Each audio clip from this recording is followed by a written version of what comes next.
começaram a falar sobre a reforma da Previdência, eu logo me lembrei de duas situações. Primeiro, meu pai, às vésperas da sua aposentadoria, com todas as expectativas, o sentimento de dever cumprido de alguém que começou a trabalhar aos 12 anos de idade.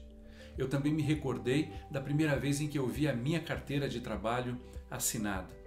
Era o momento em que eu começava a produzir, trabalhar, mas também o momento a partir do qual eu esperava que um dia eu pudesse me aposentar. Vendo isso, percebi que esse tema traria sim insegurança e incerteza aos brasileiros. Afinal de contas, nós estávamos lidando com aquilo que temos de mais sagrado, o direito de ter segurança quando nos vem a velhice e quando nos faltam as forças. Também fui analisar os números da nossa Previdência e ver o que poderia acontecer se nada fosse feito. Foram justamente esses dois pontos que vieram me orientando até aqui. Sentir o que os brasileiros estão sentindo, o natural medo de perder a sua aposentadoria, mas também o risco certeiro de que isso possa acontecer caso nós não façamos nada. O meu olhar sobre esse e outros temas é, antes de mais nada, o de um cidadão brasileiro que quer ter a sua aposentadoria garantida no futuro. Penso também como um professor universitário que nos últimos 10 anos se dedicou a esse assunto e já via os graves riscos da Previdência Social no Brasil. Mais do que isso, no entanto, recebi a confiança dos cidadãos por meio do voto, para que eu enfrentasse os assuntos e buscasse as melhores soluções para eles. Esse é o desafio que temos feito nesses últimos tempos na Comissão Especial. Garantir a aposentadoria dos brasileiros que está em risco, trazendo o mínimo de sacrifício para eles. Não é uma tarefa fácil, mas é uma tarefa que exige muita coragem. Coragem para pensar no Brasil hoje, coragem para pensar no Brasil amanhã. Algumas pessoas têm tratado a questão do rombo da Previdência com irresponsabilidade, por um lado negando que ele existe e por outro oferecendo soluções mágicas para resolver esse problema. Pensemos nos gastos do Congresso Nacional. É claro que nós precisamos diminuí-los naquilo que for possível, mas hoje nós precisaríamos de 20 congressos nacionais para cobrir o rombo de um ano da Previdência. Isso mesmo. O rombo da Previdência de 2017 equivale a 20 vezes os gastos do Congresso Nacional no mesmo ano. O problema do déficit na Previdência Social é estrutural e só uma reforma pode atacá-lo, porque nós temos menos gente contribuindo e mais gente usufruindo por mais tempo. Essa conta não fecha e se nós não atuarmos nisso, as aposentadorias dos brasileiros de hoje e de amanhã estarão comprometidas. Tenho analisado todas as sugestões que muitas pessoas têm oferecido e buscado se elas realmente são soluções para o problema do rombo da Previdência. Alguns têm dito, se nós acabássemos com o fundo partidário, não precisaríamos fazer a reforma da Previdência. Eu gostaria sim que o fundo partidário diminuísse. Sou contrário a qualquer tipo de aumento com ele, porque defendo eleições mais baratas e mais conectadas com o cidadão. Mas mesmo assim, o fundo partidário não é uma resolução de problema para o déficit da Previdência. Ele soma mais ou menos R$ 1 bilhão por ano. O déficit para 2017 da Previdência Social é de 189 bilhões de reais, ou seja, 189 vezes o valor do fundo partidário. Realmente, podemos acabar com ele, mas de maneira alguma isso vai resolver o problema do rombo nas contas da Previdência Social. Para que a gente faça isso, é necessário uma reforma estrutural. Menos gente hoje tem pago a Previdência e mais gente tem recebido. Essa conta não fecha. Se nada mudar, a aposentadoria dos brasileiros do presente e do futuro ficará comprometida. Se nós não fizermos a reforma da Previdência agora, temos duas opções. Ou paramos de pagar as aposentadorias dentro de 5 a 6 anos, ou vamos ter que aumentar a contribuição previdenciária das pessoas. O problema é que em 2035, de cada R$ 3 do seu salário, 2 vão ter que ser pagos para a Previdência Social. Óbvio que isso é impossível e ninguém estará disposto a pagar essa conta. Por isso que nós precisamos mudar a estrutura da Previdência com uma reforma que possa garantir as aposentadorias no presente e no futuro. Há muita desinformação sobre o rombo da Previdência, especialmente sobre soluções que, teoricamente, resolveriam o problema sem a necessidade de uma reforma. Uma das que mais circulam por aí é justamente aquela que diz que se nós cobrássemos os grandes devedores da Previdência, não seria necessária uma reforma, o problema estaria resolvido.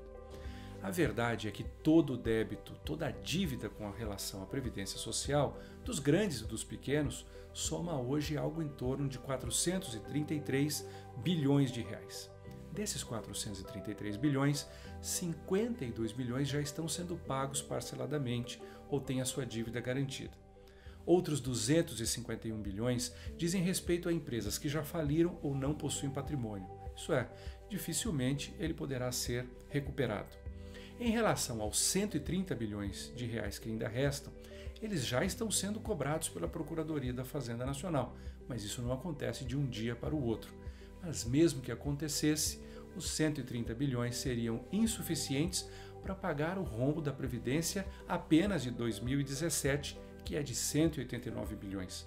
E o ano que vem nós teríamos um outro rombo ainda maior.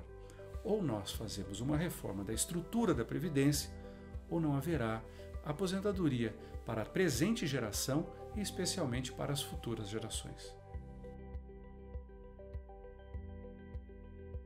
Muitas pessoas têm me perguntado por que não começamos a reforma da Previdência pelos políticos e pelos altos funcionários públicos brasileiros. E a resposta é a seguinte: o que mais me agrada nessa proposta de reforma da Previdência é justamente que ela iguala a todos. Ou seja, deputados, senadores, juízes, promotores e todos os demais funcionários públicos no Brasil passam a contribuir para o regime geral da Previdência Social, como todos os brasileiros. E se quiserem ter uma aposentadoria acima do teto do INSS, vão ter que pagar mais por isso. No fundo, estamos corrigindo uma grande injustiça social histórica no Brasil, de que alguns, recolhendo o mesmo tanto, tinham uma aposentadoria maior do que a aposentadoria dos outros. Essa igualdade vai ser uma marca do Brasil daqui para frente. Não é verdade que, se a reforma da Previdência for aprovada, os brasileiros vão morrer antes de se aposentar. A idade mínima de 65 anos para homens e 62 anos para mulheres segue uma tendência mundial em relação às expectativas de vida. E no Brasil, aqueles que vivem mais do que 65 anos, em média vivem mais 18 anos, mesmo nas regiões mais pobres, como é o caso do Norte e do Nordeste. Uma pessoa no Norte que passa dos 64 anos vive em média até os 80 anos. São dados claros, auditados do IBGE, em que eu e você podemos efetivamente confiar. O grande problema é que, se a reforma não for feita, essas pessoas vão ficar sem aposentadoria. Não só elas, mas também as próximas gerações. Os trabalhadores rurais, com a reforma da Previdência, terão ainda mais proteção social. Em primeiro lugar, vão contar com um regime diferente do trabalhador urbano, por tudo aquilo que nós já sabemos e das dificuldades e diferenças da vida no campo. A idade mínima será menor e também o tempo de contribuição será menor. Mas, além disso, com essa regulamentação do trabalhador rural, ele terá direito a benefícios que antes não tinham, como o salário maternidade, o auxílio invalidez, ou seja, mais proteção e mais igualdade. O mais importante é acabar com a fraude da aposentadoria rural, que beneficia pessoas que nunca trabalharam no campo e que, no fundo, estão tirando o legítimo direito daqueles que produzem e contribuem tanto para o Brasil. A desvinculação das receitas da União é uma necessidade para o orçamento brasileiro. Prova disso é que ela é aprovada desde 1994 por diferentes governos de diversos partidos.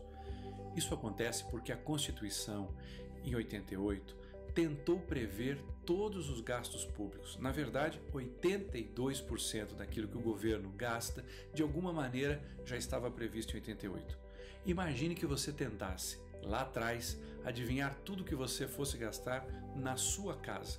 Isso seria impossível, porque algumas coisas, como a internet e o telefone celular, nem existiam naquele momento. Nós precisamos, portanto, da DRU porque ela flexibiliza uma parte do orçamento para gastos que não estavam previstos ou então situações de emergência, como uma calamidade, ou então uma crise de segurança, como a que nós tivemos no Espírito Santo. A DRU, portanto, não retira dinheiro da Previdência para gastos supérfluos. Ela atende necessidades de urgência ou daquilo que não estava esperado. Desde que fui chamado para a vida pública, tinha certeza que isso implicaria enormes sacrifícios. Sacrifícios de ordem pessoal, profissional e familiar se tornariam uma rotina na minha vida. Também deveria lidar com decisões que impactariam a vida de milhões de brasileiros, o que nunca é uma responsabilidade fácil de se carregar sobre os ombros. No entanto, duas coisas iriam pautar essa minha atividade. Primeiro, realismo diante dos fatos que vemos. E ao lado disso, responsabilidade na tomada de decisões. Tenho certeza que aqueles que efetivamente me deram o seu voto de confiança e acreditaram no trabalho que estamos desenvolvendo, esperavam de nós a verdade e não os caminhos mais fáceis. No caso da reforma da Previdência, seria muito mais confortável dizer aquilo que as pessoas querem ouvir, mesmo que isso viesse a custar as suas aposentadorias num futuro muito próximo. Eu jamais faria isso. Fui eleito para cuidar do bem comum, para cuidar dos brasileiros, mesmo quando não se percebe que a própria vida, a segurança e a aposentadoria deles é que está em jogo. Analisei as contas públicas brasileiras, analisei os gastos com a Previdência. Ouvi grandes especialistas do Brasil e de fora do Brasil que mostram que o nosso déficit é sério e que, se não for corrigido, certamente trará grande prejuízo aos brasileiros. A reforma que veio do governo federal originalmente não era boa. Ela só pensava no equilíbrio das contas, mas de alguma maneira sobrecarregava aqueles que mais precisam da Previdência. É por isso que eu me orgulho de ter trabalhado muito na comissão especial para conseguirmos um texto ainda melhor, que equilibre as contas, mas ao mesmo tempo garanta uma menor sobrecarga aos mais necessitados. A reforma pode não ser perfeita, porque é muito difícil conseguirmos coisas perfeitas nessa vida. Mas ela é possível e que certamente, com o apoio de todos, conseguirá manter as aposentadorias daqueles que já estão aposentados e especialmente garantir a aposentadoria das próximas gerações. Isso é responsabilidade, isso é compromisso com o Brasil. Para isso fui eleito e assim o farei até o último dia do meu mandato.